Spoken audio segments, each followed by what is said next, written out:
Eh bien salut à tous les amis, c'est H5, j'espère que vous allez bien. Et ben ça fait un petit moment que je n'ai pas posté de vidéo sur cette chaîne. Mais bon, je suis de retour et aujourd'hui on va parler du S23 Ultra. Voilà, ça fait un petit peu plus d'un mois que je l'utilise et honnêtement ce téléphone est juste incroyable et je vais vous expliquer pourquoi. Il y a plusieurs choses qui me plaisent sur ce dernier en un mois d'utilisation. Même si bon, ici je vais pas pouvoir tout vous montrer parce que je l'ai pas encore beaucoup trop utilisé en vidéo, mais je l'ai pas mal utilisé en photo. Et du coup aujourd'hui je vais vous parler plus de photos que de vidéos réalisées avec ce S23 Ultra.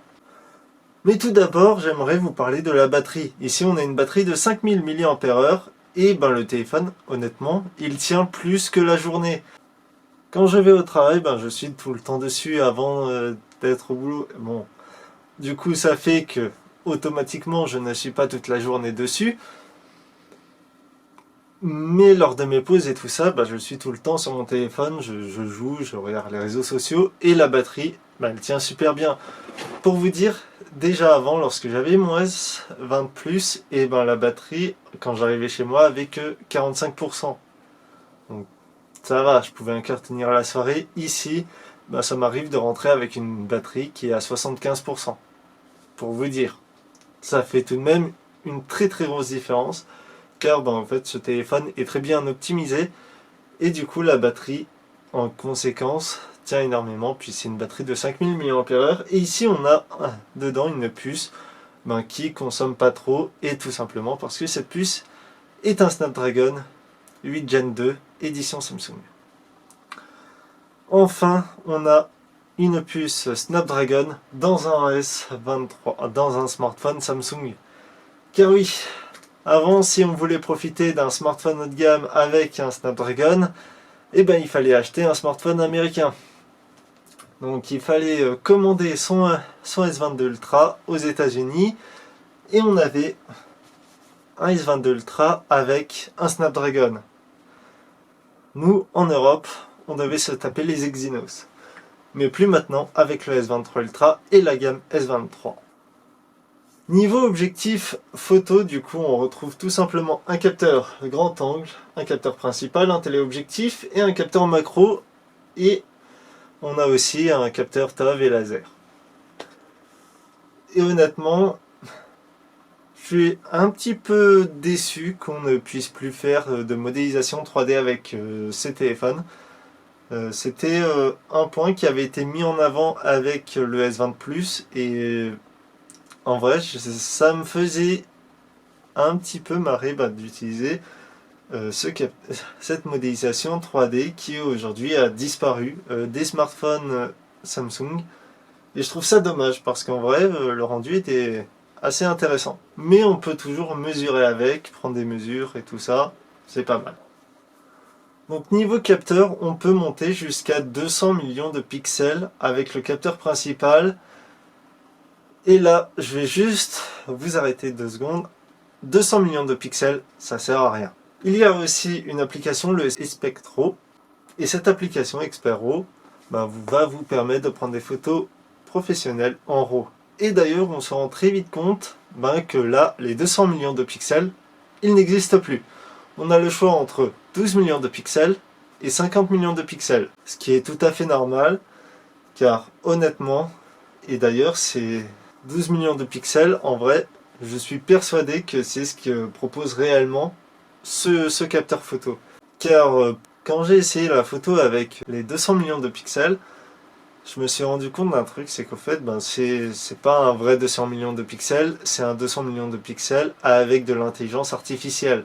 Votre image va être retravaillée, on va rajouter des pixels là où il en manque et ça donne une photo qui a l'air parfaite, mais en fait, c'est ça en fait, c'est de l'IA qu'il y a derrière et ça, c'est normal. Honnêtement, 200 millions de pixels avec un smartphone, il y a de l'IA derrière, c'est sûr, et c'est normal.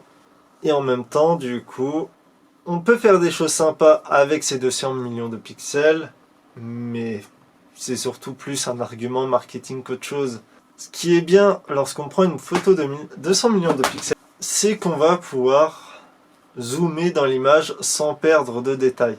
Mais après, si on veut vraiment faire une vraie photo zoomée, et ben là, on va se servir du téléobjectif x10, qui va permettre de garder la qualité image sans perdre du coup d'avoir la même qualité, un zoom très bon, et le x10 c'est déjà un bon zoom. Après on peut aller jusqu'au x30 pour vraiment aller chercher des détails loin et sans perte. Et le zoom x100, il est là, il existe, mais ben là on perd vachement en qualité tout de même, hein. Alors je n'ai pas encore testé de photos en macro. En vrai je pense il doit pas mal s'en sortir. Le grand angle et les photos de nuit, je vous laisse en juger par vous-même avec ces photos de Strasbourg.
Ben, ça fonctionne très bien.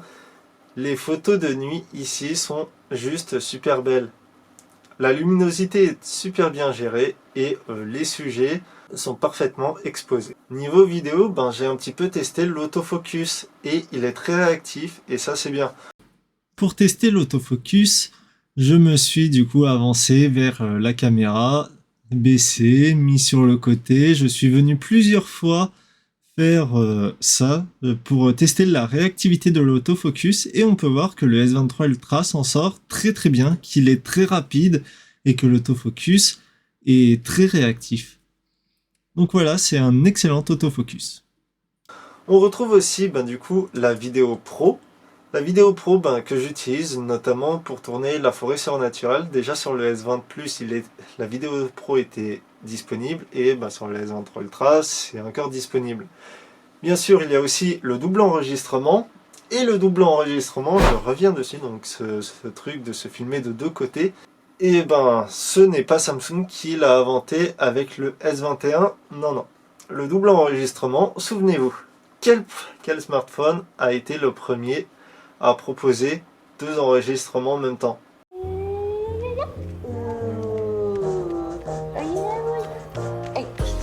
Share both sides of the story. New Nokia 8 with dual site camera mode. Nokia smartphones now on Android. Et c'est tout simplement lui, le Nokia 8. C'est lui le smartphone à qui on doit cet enregistrement de deux côtés. C'est le Nokia 8. C'est un téléphone que j'ai à la fois aimé et à la fois détesté, mais pour ça il faudrait que je vous fasse une vidéo entière sur Nokia pour vous expliquer pourquoi pour moi Nokia est une marque que je continue de suivre, mais qui ne me tente plus réellement, parce qu'au fait j'ai l'impression qui cherche un public totalement différent que de celui auquel j'appartenais de base et qui me faisait acheter un Nokia ou un smartphone Microsoft malgré que ces derniers n'étaient pas du tout optimisés. Mais du coup, repassons à Samsung. Samsung est un téléphone en fait, j'ai l'impression qui a coché toutes les cases que je cherchais chez un smartphone. La vidéo, la photo, l'autonomie de batterie, la puissance, et surtout, ce que j'ai toujours rêvé et ce que j'aime, le stylet.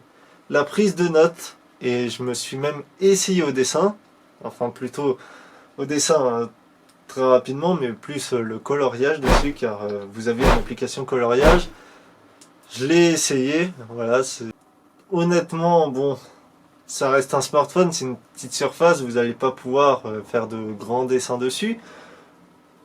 Enfin, il y en a parmi vous qui arriveront, mais moi honnêtement je préfère le papier qu'un écran parce que c'est lisse et du coup je perdais l'accroche comparé au papier. Mais bon, niveau capteur photo, pour retourner vite fait dessus, on retrouve ici un nouveau capteur, le ISOCELL HP2. Ce nouveau capteur est déjà plus grand, et d'ailleurs on peut voir à la taille des objectifs, les objectifs sont beaucoup plus gros comparé au S22 Ultra, et honnêtement, ça c'est tant mieux parce que déjà les S22 et les S22 Ultra laissaient passer plus de lumière, les S23 et S23 Ultra laissent encore passer encore plus de lumière, et avec ce nouveau capteur, on est sur un smartphone qui peut rivaliser avec des appareils photo, pas les plus haut de gamme, mais qui commencent déjà à chercher les capteurs photo micro 4 tiers, et ça pour un smartphone, et ça c'est très bien.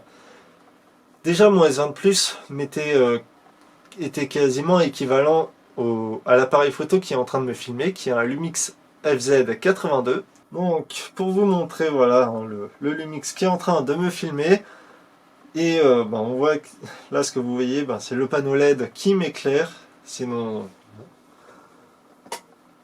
Et du coup voilà le Lumix qui est en train de me filmer actuellement. Si je vous parle de cet appareil photo, c'est que de base c'est ma caméra secondaire, et ma caméra principale ça a été depuis toujours mon smartphone. Du coup mon Samsung S20 Plus au début, que maintenant j'ai plus car je l'ai revendu pour pouvoir prendre celui-là chez mon opérateur.